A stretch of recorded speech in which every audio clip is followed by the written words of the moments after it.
정말 복잡한 거 하나 들고 왔습니다. 보육교사 관련 이슈들이죠. 이건 학점 인정 신청 기간 때마다 상담사들을 정말 힘들게 하는 문의인데요. 학습자들에게는 보육교사 자격증을 취득할 수 있냐 없냐가 결정되는 일이라 매우 민감해하시죠. 이게 참 뭐 하나로 딱 정할 순 없고 여러 복합적인 문제들이 있어서 까다로워요. 그래서 이 자격증을 준비하려고 하거나 준비하는 중인 분들에게요, 본인의 상황을 점검해보자 라는 의미로 이야기를 해보려고 합니다.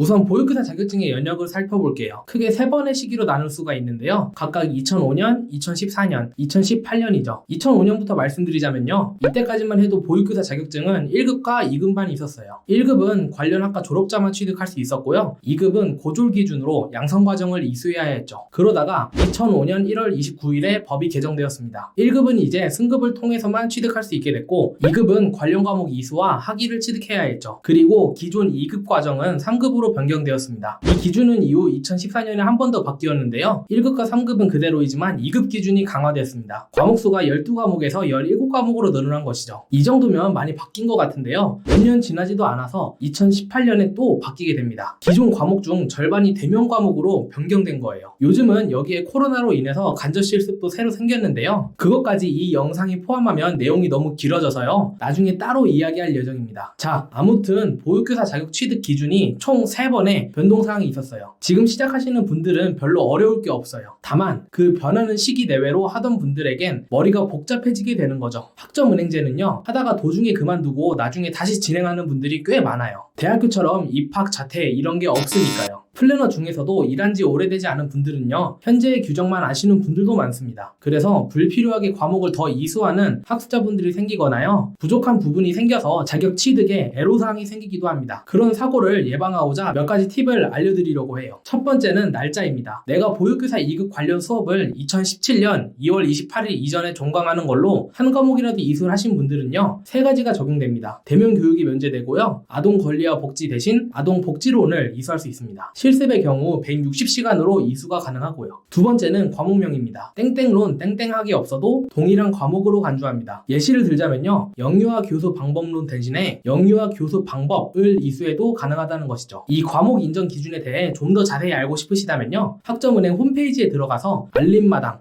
공지사항을 클릭하시고요, 아동 2글자를 검색하시면 나옵니다. 다음으로 넘어가 볼게요. 3번째는요, 전공 필수 핵심제입니다. 아동가족 전공이나 아동학 전공을 보면요, 전공 필수가 7과목으로 고시되어 있어요. 그 중에서 5과목만 수강해도요, 전공 필수 요건이 충족된다는 의미입니다. 마지막으로 4번째는요, 학위 취득 관련입니다. 이 보육교사 자격증은 사회복지사와 달리요, 과목을 이수하면서 학위를 취득해야 해요. 그런데 이 학위의 전공이요, 아동가족 또는 아동학 전공이 아니어도 됩니다. 그뿐만이 아니에요. 한 개 학위 과정 안에 모든 과목을 이수할 필요도 없어요. 2개 이상의 학위 과정에 분할하여 이수하고요, 각각 학위를 취득해도 되죠. 내가 몇 과목을 깜빡하고 학위를 취득해도요, 부족한 과목만큼만 이수해서 학위를 취득해도 된다는 거예요. 대학에서 보육교사 관련 과목을 몇 과목만 이수하고 졸업한 분들도요, 그 과목을 제외하고 나머지만큼만 이수하고 학위를 취득하면 됩니다. 되게 복잡하죠? 저도 이거를 이해하는데 시간이 좀 걸렸어요. 처음 듣는 분들은 더 헷갈릴 거고요. 이외의 자세한 사항은요, 보육교직원 국가자격증 홈페이지가 있어요. 자격 관련 문의는 1661-5666입니다. 괜히 저나 다른 플래너한테 물어보시는 것보다요, 안전하게 이곳에다가 물어보시길 바랍니다.